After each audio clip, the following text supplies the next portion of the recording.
In this video, I am going to explain about interrupts in 8051 microcontroller. What is meant by an interrupt? Basically, an interrupt means some disturbances. An interrupt is an external or internal event that interrupts the microcontroller to inform it that a device needs its service. Actually, this 8051 contains 5 interrupts plus 1 reset interrupt. That is 2 external interrupts and 3 internal interrupts. Then how does this interrupt works? If a service is requested by any device, microcontroller interrupts first check the priority of that request and then it may jump to that service request and may execute its functions. Then, a single microcontroller can work for several devices. There are 2 ways to do this. First by means of interrupt and second by means of polling. We can see the similarities and dissimilarities of this interrupt and polling. In an interrupt, whenever any device needs a service, the device notifies the microcontroller by sending it an interrupt signal. On receiving this interrupt signal, the microcontroller interrupts. That means it may stop whatever it is doing and serves the service. Whereas in polling, this microcontroller continuously monitors the status of a given device. When the status condition is met, this performs the service. After that, it moves on to monitor the next device until each one is serviced. Now you may understood the difference between interrupt and polling. As you all know, there are 6 interrupts. Each device gets the attention based on the priority assigned to it.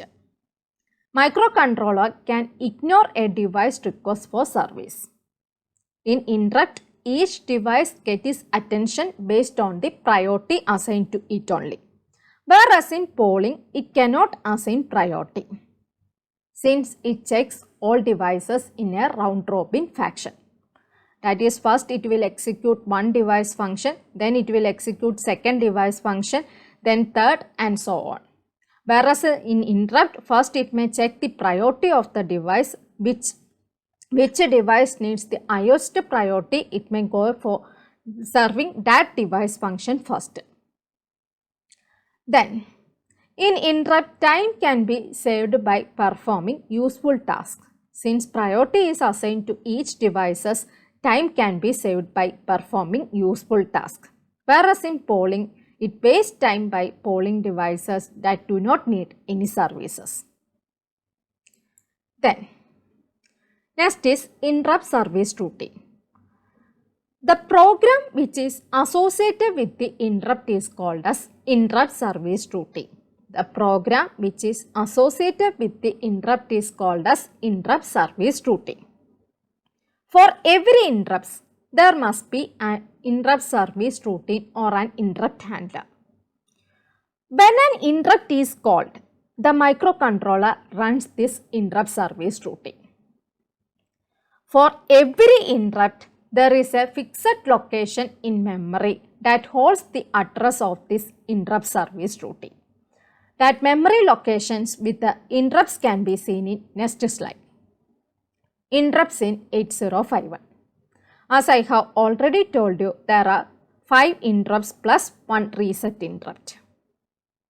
8051 has 2 external interrupts and 3 internal interrupts. As you can see, first one is the reset interrupt. When the reset pin is activated, it jumps to the memory location 0000. You can see it has assigned pin number 9 for providing this reset.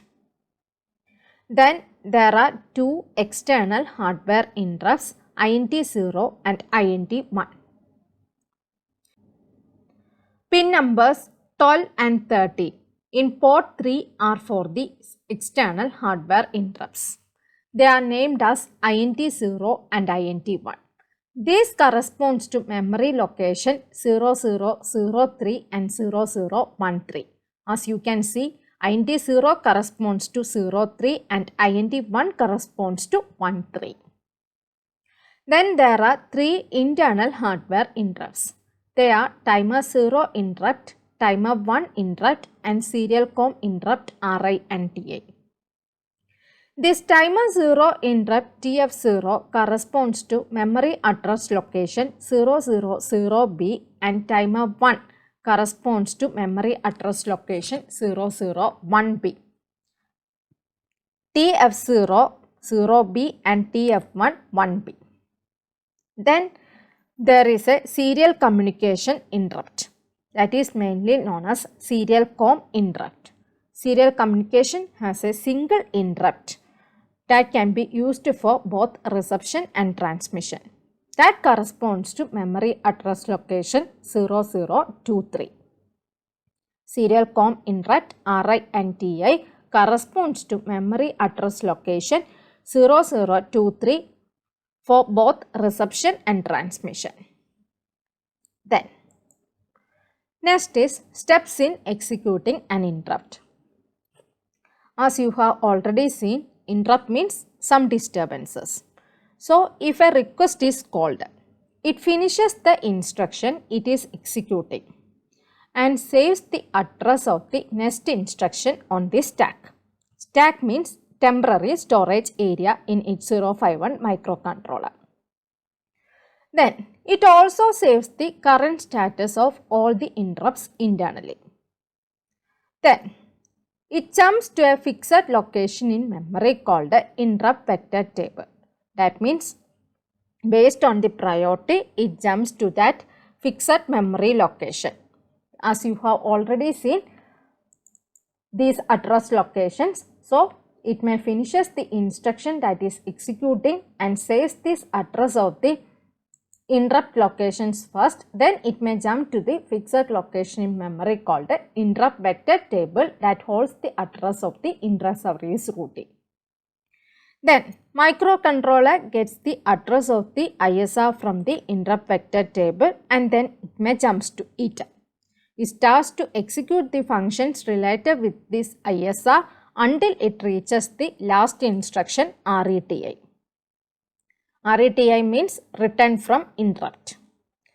When this instruction is executed, that is this RETI instruction is executed, the microcontroller returns to the place where it was interrupted. Microcontroller returns to the place where it was obstructed. Then it gets the program counter address from the stack by popping the top 2 bytes of the stack into the program counter. Then it starts to execute from that address. Hope you have understood interrupt in detail. Then in my next video, I am going to explain with the registers associated with the interrupts. Thank you.